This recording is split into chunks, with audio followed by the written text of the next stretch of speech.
Astaghfirullahalazim. Astaghfirullahalazim alladzi la ilaha illa huwal hayyul qayyum wa atubu.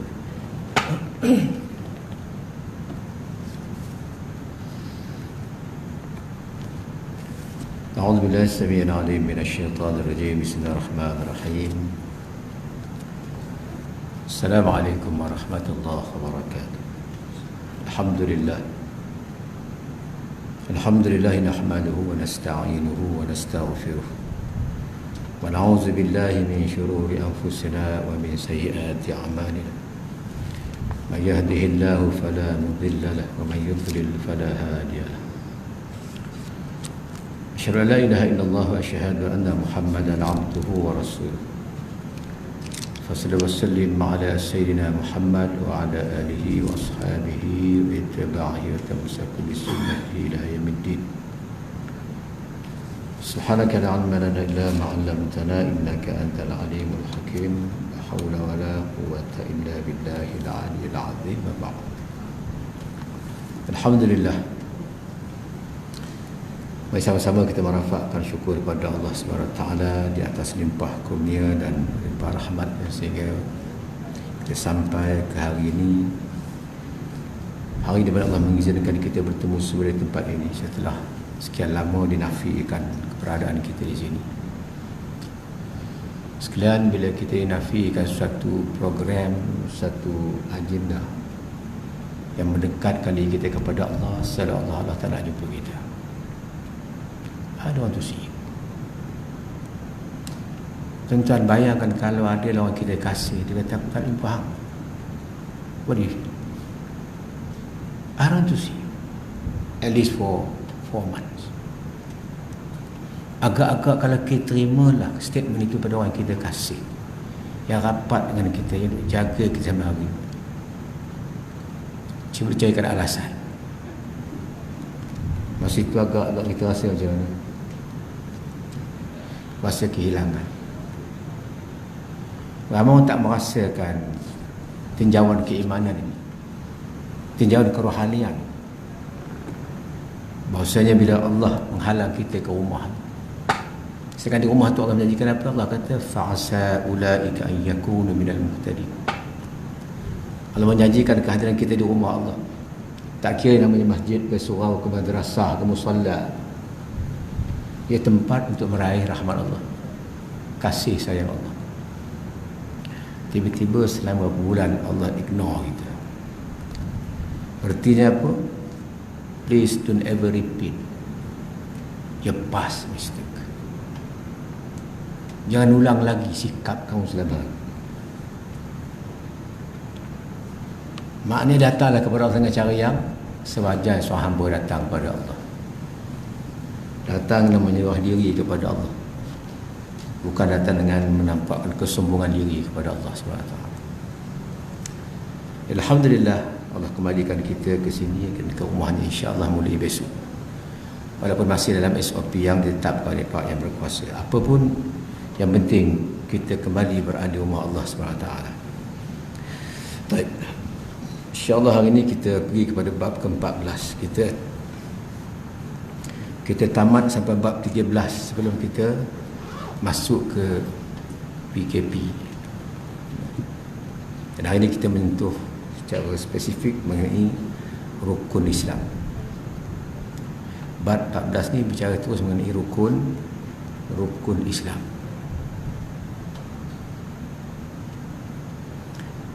Kata pengarang, sesudah kita mempelajari makna Islam secara am, maka sampailah masanya untuk kita mempelajari pelaksanaan Islam sebagai cara hidup kita yang abadi. Keperluan utama untuk menghayati Islam ialah menjeniakan asas-asas dan rukun-rukun. Rukun-rukun setiap orang, rukun-rukun Islam yang menjadi tapak yang tidak dapat dikecualikan oleh setiap orang yang ingin hidup berdasarkan sistem Allah SWT. Sebab itulah diistilahkan dalam Islam sebagai fardu ain, yakni wajib bagi setiap orang yang bergelar Muslim dengan syarat-syaratnya.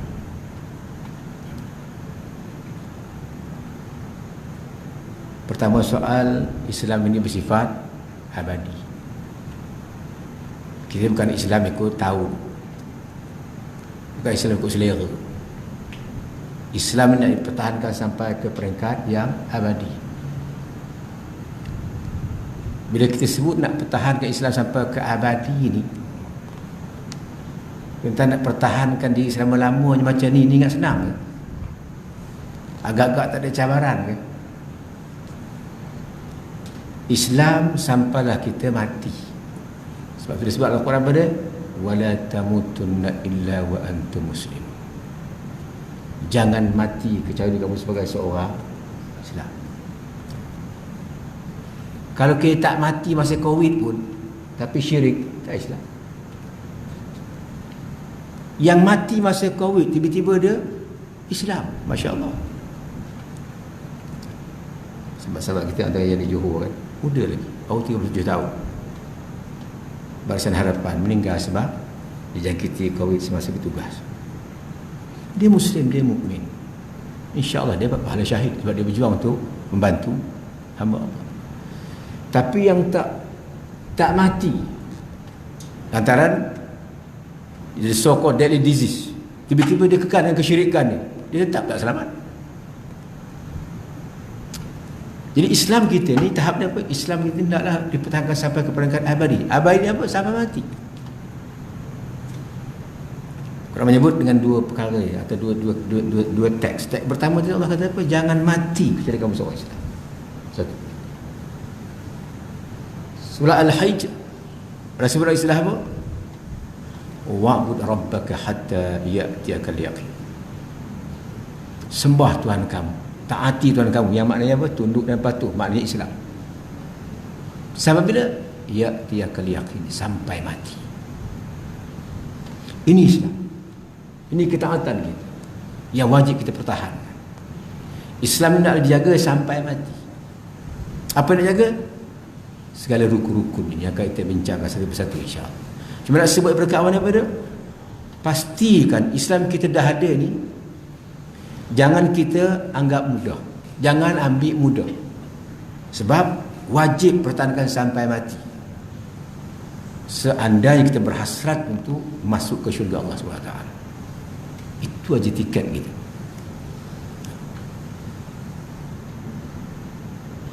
Dan untuk itu kata muarab, hendaklah dihayati Islam tu berdasarkan rukun-rukun pokok-pokoknya. Rukun maknanya apa? Teras. Hendaklah dihayati, maknanya apa? Teras ni kena hidup. Tentang benda hidup ni dia apa? Dia bergerak kan? Dia bergerak. Bila kita Islam, gerakan hidup kita gerakan Islam. Kadang-kadang ramai Islam tapi dia tak bergerak macam orang Islam. Ramai yang hidup katanya Islam tapi gerakan dia tak Islam. Agendanya tak menghidupkan Islam. Kita bertemu hari-hari kita jumpa.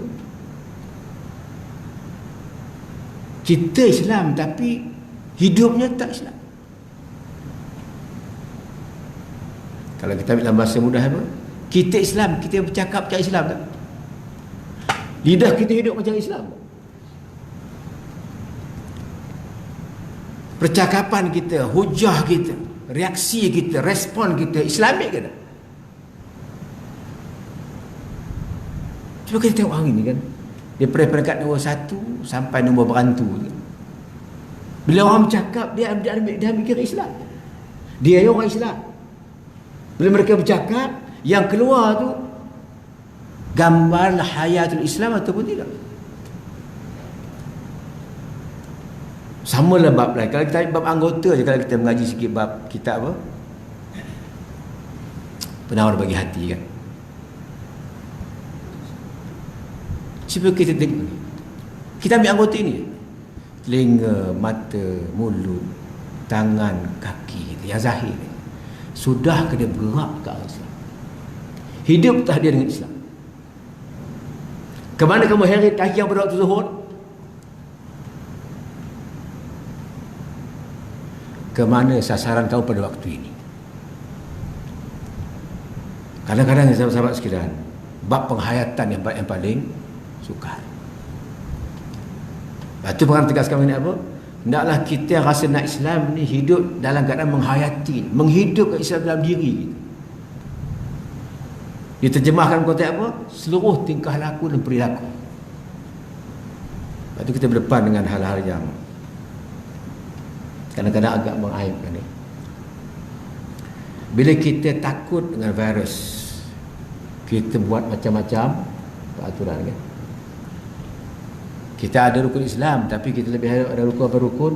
Rukun MCO tu. Lebih hebat kan. Dan kita sedia untuk apa? Hatta sanggup pasang kawat berduri. Sebab nak jaga jangan kuman lari. Tapi kawat apa kita pakai untuk menjaga iman?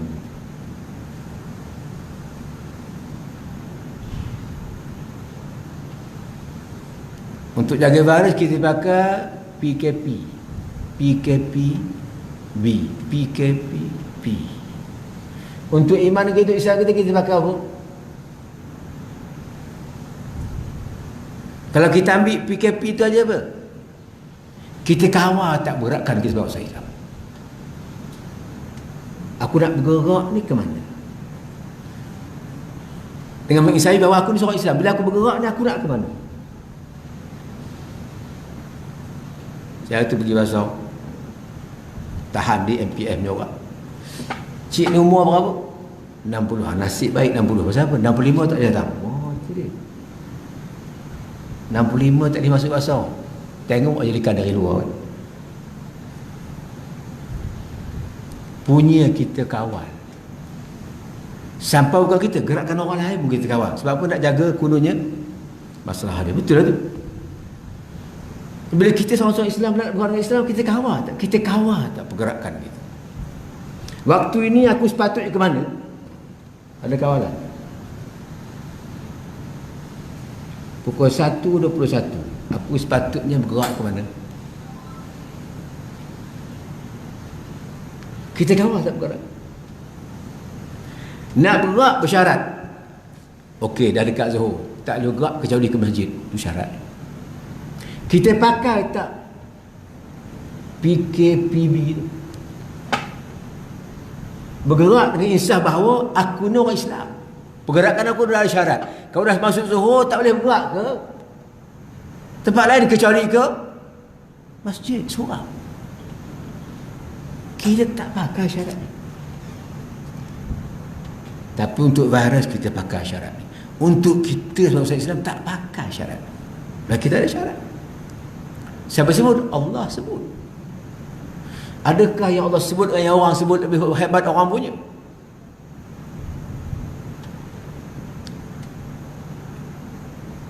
Aqimis salah, dan dirikanlah sembahyang. Wala zikrullahi akbar,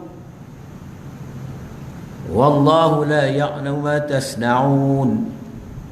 Dan kata Allah sendiri, solat tu, ingat Allah tu lebih besar daripada segala-gala aktiviti lain.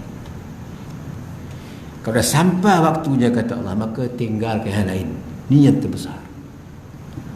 Syarat untuk aku join sebelum masuk fardu. Dah masuk fardu aku keluar.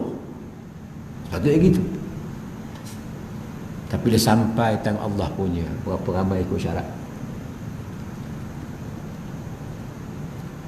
Kita bersukan, syarat kita apa? Ada masuk syarat ni? Jangan langgar waktu sembahyang. Ada masuk syarat tak? Tak masuk. Sebab itu menghayati benda yang cukup payah. Nak lawat. Lepas tu para ulama muda sebut, ini sebagai daripada agenda apa? Untuk melawan hawa nafsu. So, yang lain daripada itu mana bila kamu tinggalkan je kata Allah yang aku punya, kamu dah ikut hawa nafsu. Tak usah hujah lah. Tak usah hujah lah. Bagi semua itu Allah. Bila mereka Muhammad dah tak menyambut apa yang kamu sampaikan, kamu sampai lain, dia buat lain, mana apa? Mereka dah ikut hawa nafsu. Tak usah sembang sebab yang cakap itu Allah. Kalau kamu sanggup tinggalkan waktu kamu bersama Allah untuk bersama orang lain, mu siapa? Mu hamba siapa?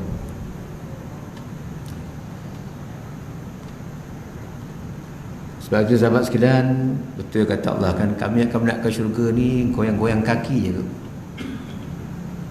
Apakah kamu menyangka bahawa syurga ni dapat goyang kaki? Ala kadar. Orang dulu kata Allah pada wazulzilu, sampai bergegar mereka pertahankan iman mereka. Dihimpit dia macam-macam ujian. Tiba-tiba kita nak masuk gitu je. Tolong pastikan jangan sampai kita menyangka yang demikian. Jadi rukun Islam nak dihayati dengan cara yang dipetunjukkan ini oleh contoh yang terbesar kita Muhammad sallallahu alaihi wasallam. Dan rukun ini merupakan kata pengarang tapak yang tak dapat dikecualikan kepada sesiapa nak hidup berdasarkan acuan Allah. Siapa nak hidup cara Allah, nak hidup berdasarkan agama Allah, maka dia tak mungkin boleh keluar daripada rukun ini. Dalam bahasa tauhid disebut apa? La tusyriku bihi syai'ah. Allah tak benarkan kita menyimpang sikit. Usah kata seinci, usah kata setengah inci. Ulama tauhid kata apa? Hatta sebesar debu. Tak dibenarkan kita ada sedikit perasaan lain bila berdepan dengan perintah Allah. Ada sikit yang lain masuk. Bila Allah sebut aja kita ada sedikit kata ya, but then.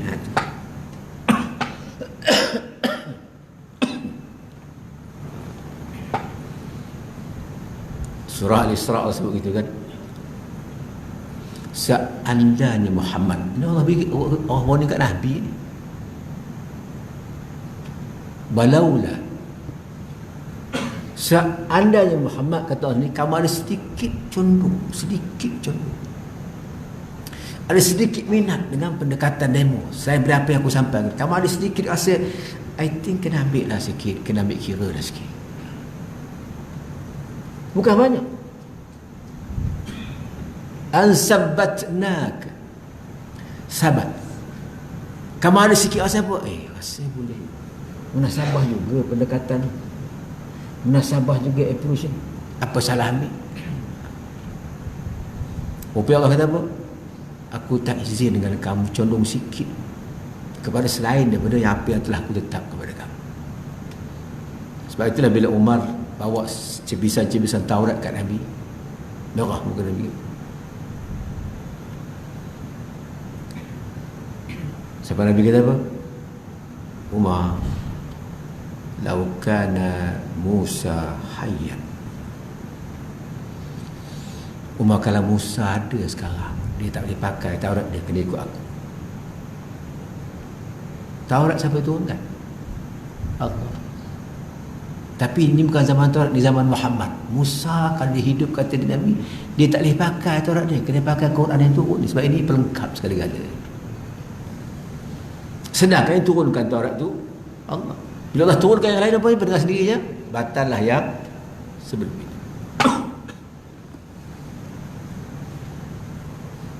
Tapi kadang-kadang kita kan nak keluar daripada yang itu kan cukup payah. Kita macam ada stigma yang masih melekat. Sayang tak sampai hati untuk meninggalkan warisan.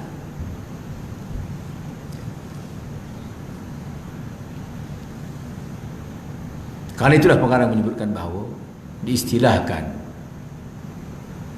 keakuran rukun ini sebagai fardu ain, wajib bagi setiap individu,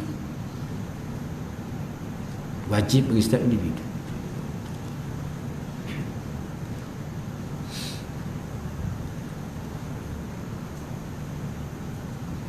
Lengkap dengan syarat-syaratnya.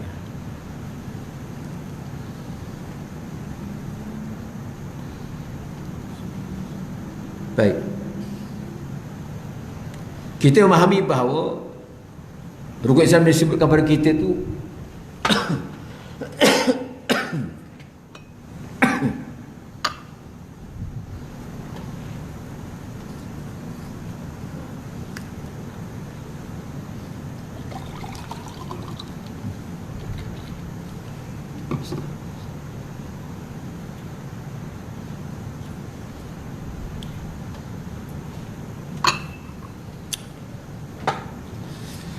Rukun ini disusun.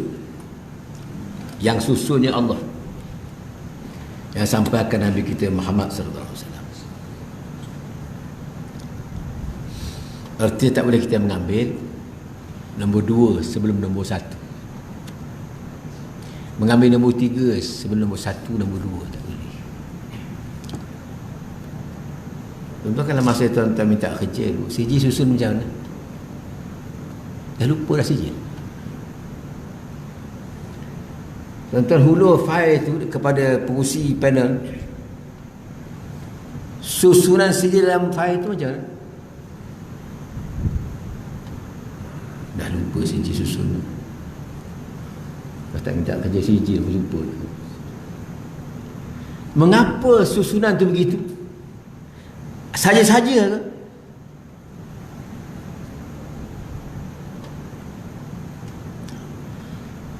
Kita mula dengan apa? Kerusakan paling rendah, paling tinggi. Lepas PKP teruk no lupa.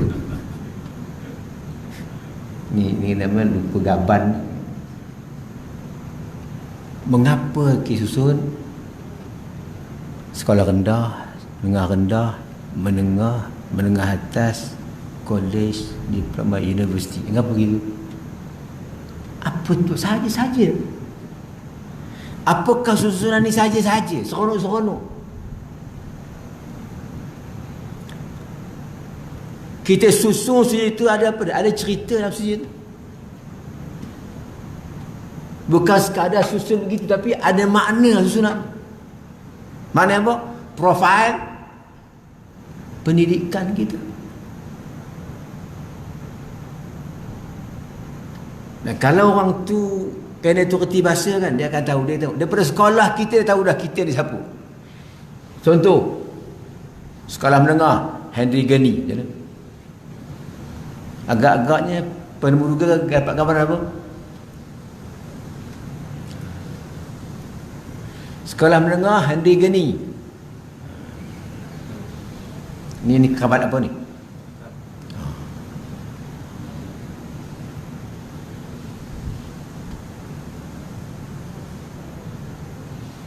Sebut nama sekolah dah terasa dah DB ni. Maknanya apa? Susunan tu melambangkan orang tu. Lepas tu boleh pengarah sebut, hendaklah rukun Islam ni diambil berdasarkan susunan dia. Dan kalau kamu tak betul yang pertama tu, tak usah buat yang kedua. Memang tak ada faedah. Memang tak ada faedah. Walaupun nampak macam ada, faedah tak ada. Sebab tu penghayatan mula dengan yang pertama. Apa yang pertama? Mengucapkan ikrar keyakinan dalam penggunaan masyarakat kita sebut istilah apa? Mengucap 2 kalimah syahadah. 2 kalimah ni. Yang bila kita mengaji baru kita tahu di mana letak nilai kalimah. Dan kalimah ni dia tak boleh ucap sekali, tak rosak-rosak. Lepas tu kalau kita belajar kalimat ni dalam ilmu tauhid, jadi silahkan apa? Kalimatut thayyibah ni kan. Bukanlah makna bila mengucap sekali tu tak rosak-rosak tak. Sebab tu kenapa? Kena dilakukan apa? Tajdidul iman. Wajib kita mempelajari, memperhabarainya dari masa ke semasa dan menyemak ucapan. Kena semak ucapan. Masih maintain atau tidak? Macam kita kan, abang ni suami, semak masih suami ke the next 5 years, masih suami ke 10 tahun akan datang. Mula-mula suami, lepas 5 tahun siapa? Ni kalau tuan-tuan merasa dengan kes-kes keluarga kan, 5 tahun, kadang-kadang tak ada 5 tahun, 5 bulan je The first 5 months suami, lepas tu penyamun, habis harta isteri sapu.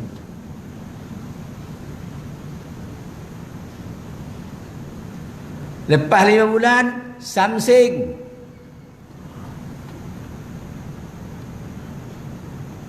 Sebab itu datang mengira kita apa? Antara datang mengira kita apa?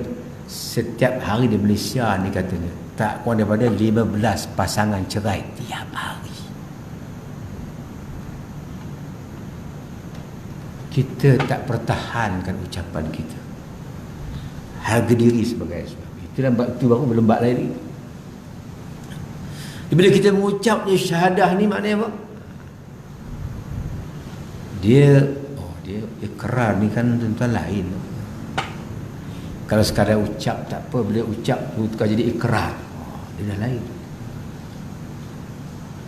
Macam surat sumpah dengan SD ni sama ke lain?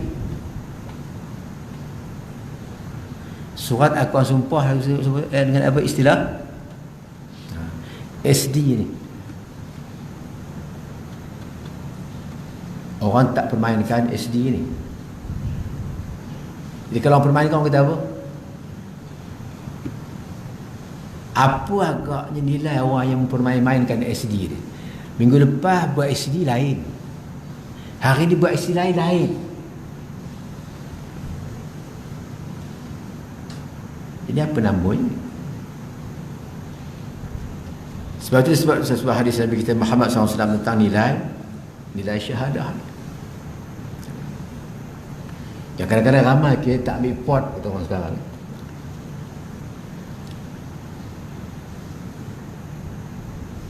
Kita ucap syahadah dia apa kata Nabi? Dan perlu satu pengertian yang cukup besar kepada kita, supaya kita faham kandungan dia. Antara kandungan pokok kepada syahadah ini. Sebab ini merupakan rukun pertama. Dan kita tak mungkin boleh bergerak ke rukun kedua kalau syahadah kita tak betul. Zahirnya kita boleh bergerak, zahir boleh, tapi hakikat tak laku. Macam kita lah kan, orang tak nikah duduk serumah, orang tak tahu. Dia boleh beranak berani tapi sah tak? Kan kes-kes yang dikenali oleh pihak agama kan? Ada orang duduk dah anak 4, anak 3, mereka tak nikah. Dia betul tak betul? Walaupun nampak zahir pada makin beranak elok macam biasa, tapi tanpa nikah. Lepas tu kata Nabi dalam sebuah hadis, la tazalu la ilaha illallah tanfa'u man qalaha wa taraddu anhum al-azab wan niqmah ma lam yastakhifu bihaqqiha. Kata Nabi, la tazal, tak ada makna dah ucapan la ilaha illallah, dan tak mampu ucapan yang hebat ni mendatangkan manfaat kebaikan, sedangkan ini ucapan cukup hebat yang menyebabkan dia layak untuk mendapat anugerah Allah, rahmat Allah. Tiba-tiba kata Nabi, ucapan ni takkan bernilai sama sekali dan tak mampu menarik manfaat yang dijanjikan oleh ucapan dia. Apa dia? Rahmat Allah, kasih sayang Allah, keampunan Allah, dan seterusnya. Man qala, kepada pengucap-pengucap, dan tak mampu menyelamatkan daripada apa? Daripada azab dan kecelakaan.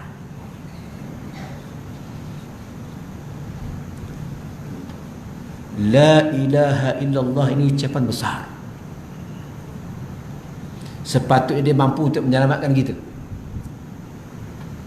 Tiba-tiba kata Nabi, ucapan ni akan jadi sia-sia, akan tak bermakna, tak bermanfaat, bahkan tak mampu selamatkan kita daripada azab dan kecelakaan. Yang itu kita risau. Berapa ramai yang ucap hari ini?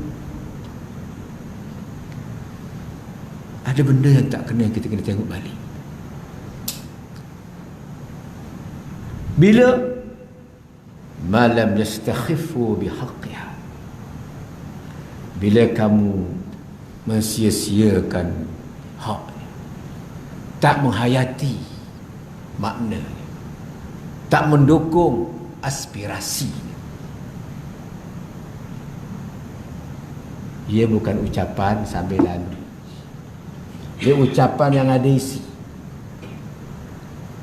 Kata ucapan kita ni ada yang bersifat biasa, ada bersifat khusus.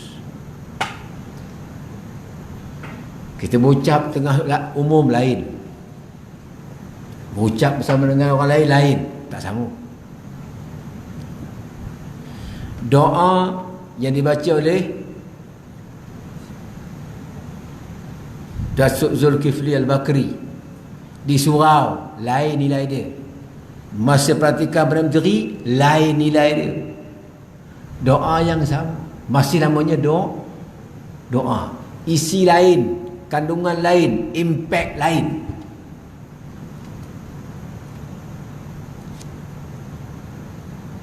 Kita ucap sama, tiba-tiba kata Nabi, bila kamu dah tak menghiraukan kandungan, tak menghayati prinsip-prinsip dan agenda yang dibawa, maka ternyata Nabi kata ucapan ini dah lagi tak berfaedah, dan yang paling bahaya pada Nabi kata tak mampu menyelamatkan kita daripada azab. Sedangkan dalam sebuah hadis disebut dalam kitab Ibn Qudamah, hebatnya la ilaha illallah, Nabi kata seandainya diletakkan di sebelah kanan, diletakkan di sebelah kiri ini bumi dan alam seluruhnya, mizan, belah kiri bumi dan alam seluruhnya, belah kanan la ilaha illallah, berat lagi la ilaha illallah. Hebatnya dia. Dan dia andaikan bumi alam ini menjadi benda yang padat, takkan ada yang dapat menembusinya kecuali la ilaha illallah. Itu kehebatan. Sebab itu bila kita bergantung betul-betul dengan kalimat ni, kita berada dalam posisi cukup hebat, cukup dahsyat. Tuan-tuan, kalau kita pernah pegang bola tu, apa? Pernah tu? Lupa dah pernah masukkan. Lontar peluru. Kan dia batu. Batu tu, padat tu, besi kan? Besi, padat. Agak-agak cucuk jarum je kan? Patah jarum, paku, patah paku kan. Itu baru bola itu. Nabi kata hadis itu, seandainya alam ni sepadu besi yang padu, tak mungkin ada yang dapat musik kecuali la ilaha. Nak ceritanya kehebatan kalimat jadi makna apa? Bila kita mengucapkan asyhadu an la ilaha illallah, dia bukan sembarangan. Tak bernilai alam ni besar. Yang kita buru setengah mati alam ni pasal kita lupa kita orang Islam yang wajib pelihara kalimat ni. Tapi kadang-kadang kita terlepas pandang banyak perkara kan. Kita risau lucut Putrajaya, contoh kan. Lucut iman besar ke, lucut la ilaha illallah besar ke, lucut Putrajaya besar? Betapa remehnya hari ni kan. Sebagai contoh lah, nak reti bahasa. Sebab Nabi kata apa? Dunia alam seluruhnya sini la ilaha illallah, sini berat la ilaha illallah, hebat la ilaha illallah. Kamu pertahankan Putrajaya, kamu hilang la ilaha illallah, kamu sedikit tak nilai. Ini hal yang lama dah tak difahami. Lalu sahabat tanya kepada Nabi SAW, kata mereka, apa makna mengabaikan kalimat? Rasulullah dia kata, apa makna mengabaikan kalimah ini?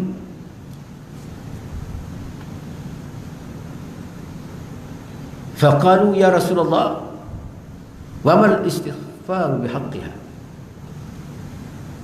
Apa makna melalaikan, mengabaikan, tak mengindahkan?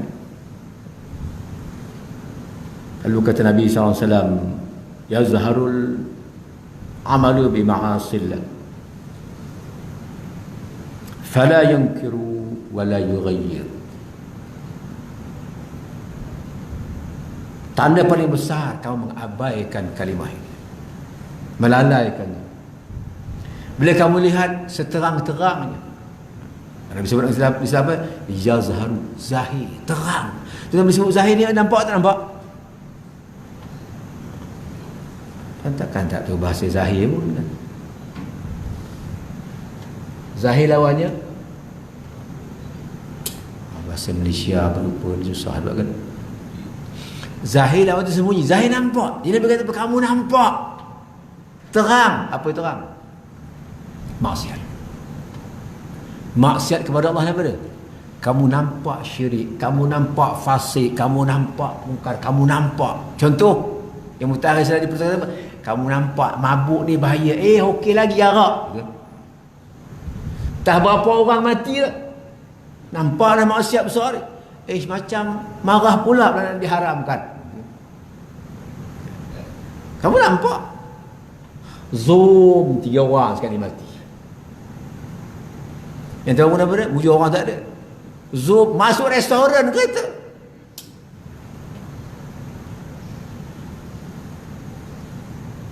Habis itu tak terima oleh hakikat bahawa benda ni bahaya.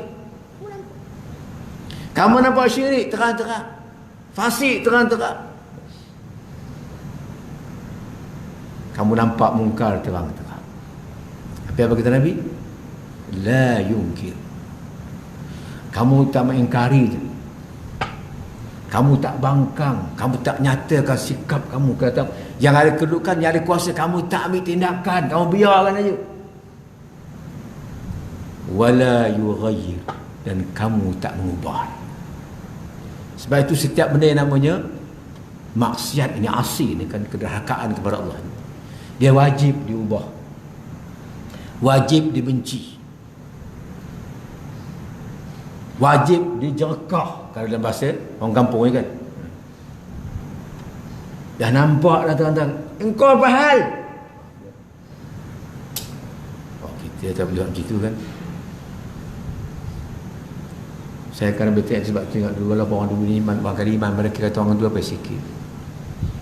Tapi saya masih ingat masa saya tengah kecil-kecil kan, umur dalam sekitar sekolah rendah. Dan kami tengah main lagi dekat Maulid tu kan, tu orang tua yang berjalan ke suara kata apa? Sini tangan. Bukan anak dia pun. Tak apa. Yang hebat dia apa? Yang hebat dia apa? Oi setan! Setan panggilnya. Bertepiaran balik kan. Dah setan. Ini yang debel sikit. Nak sebutnya apa dia? Kita tak berani hari ni. Sebab apa? Oi anak aku bukan anak engkau. Gitu. Berani? Jangan. Kita kalau bab lain kita bertahan sampai mati. Bab iman akidah ni orang tak sanggup tahan. Sebab tu Nabi kata, walaupun barangkali kamu bersyahadah, tapi kalau kamu tak memahaminya, tuntutan, prinsip gagasan, kita bimbang takut-takut apa dia? Takut-takut syahadah kita ada, tapi tidak diakui oleh Allah SWT. Wal'ayazubillah. Sebab Allah sebutlah pula lagi. Apa kata Allah? La yu'minun. Mereka boleh claim Muhammad. They can even claim. Boleh claim yang amanah. Tapi Allah kata apa? Wahum la yu'minun. Mereka bagi aku tak beriman. Claim semua orang boleh buat. Hakikat hanya Allah yang tahu. Dan lazimnya kita ni kan setiap yang batin ni ada gambaran zahir dia. Walaupun kadang-kadang orang mengatakan, walaupun saya ini, tapi saya ustaz, saya tetap jaga iman saya. Walaupun saya tak sembahyang. Itu gila. Ustaz nampak saya macam ni, tapi saya tetap beriman. Itu namanya perasan. Sebab dalam fahaman kita apa dia? Yang namanya iman ni ada bukti dia. Siapa sebut? Allah sebut. Quran sebut. Allah sebut. Nabi sebut. Quran sebut. Sunnah sebut. Jadi kita tak usah nak belagak ataupun nak menyatakan bukan-bukan. Iman tak pernah diam. Dia akan melahirkan, menzahirkan keberadaan. Dan kita lah kan, bila kita ni orang, kata orang kerja, ada tak zahir dia? Macam mana orang tahu kita kerja JKR? Macam mana orang tahu? Sebab kita ada apa? Kita ada apa nama? Kad kerja tu kan? Orang tahu kita, orang akan tahu. So, setiap orang ada pengenalan kan? Kadang tu orang tahu sebab apa? Semua masuk sini, orang kerja JKR punya. Setidak-tidak kan? Maknanya apa? Biarkan zahir tu ada, digambarkan itu. Walaupun kau kerja kat mana? Tak beritahu, tapi akan sampai harinya orang tahu. Sebab kita ada air lambang kan dia. Kalau kita kerja kan lambat-lambat orang akan nampak, kalau orang lalu-lalu, oh kat sini dia punya. Kita ini kan berlaku semula daripada Allah SWT. Sebab tu kata berharap ikrar ini bukan sembarangan. Dia merupakan satu ucapan yang cukup besar maknanya kepada survival kehidupan kita. Sebab itu tolong jaga-jaga apa yang dipanggil ikatan Rabbaniyah. Nabi sebut namanya apa? Ikatan Rabbaniyah, kita dengan Allah. Kalau rasa masih nak terikat dengan Allah, maka talinya ialah syahadat. Tolong jaga kandungannya, tuntutannya, dan hidupkan di dalam seluruh gerak kita, membuktikan bahawa kita masih ada hubungan dengan Allah SWT. Sekali itu tengah hari ini, moga-moga Allah menyelamatkan kita, melindungi kita dan mengekalkan kita di atas as-siratul mustaqim ini sampai ke akhir hayat kita. InsyaAllah kita sambung pada waktu lain. Tangguh tasbih kafarah suratul Asr. Subhanakallahumma Bismillahirrahmanirrahim. Innal insana illal ladzina amanu wa amilus salihati. Wallahu a'lam. أقول قولي هذا واستغفر الله لكم. السلام عليكم ورحمة الله وبركاته.